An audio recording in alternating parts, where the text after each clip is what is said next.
Эл артисти Бекборбиев жаратман долбооруна маек берген. Анда Райымбек Матраимов менен достук мамилеси үзүлгөнүн айткан. Анын мындай жообу талкуу жаратып, сын пикирлер айтылды. Бекборбиев пикир талкууларга жооп жазды.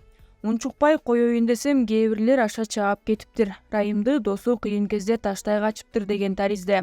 Мен өз жообумда айтып жатам. Коррупционер эмесмин деп какшап. Моюнга алган соң соц тармактардан колдоомду токтоттум деп. Керек болсо өзүнө да айткам, мага кыйын болуп калды, эми унчук албас болдум деп. Ал көп адамдардын тагдыры турган үчүн ушундай кылдым деген. Ошондон кийин анын мага капа деле болгонун көрбөдүм. Туура эле түшүнгөн. Ага чейинки колдоомо ыраазычылык айтып жигитче турдуң, далай жаман сөздөрдү уктуң. Эми колдоонун кажети жок деген. Мен Райымдын жакын досторунун катарына эч качан кирген эмесмин. Аны бардык жакындары билет. Андыктан соц тармак аркылуу ага кылган жардамым бүттү, деди ырчы.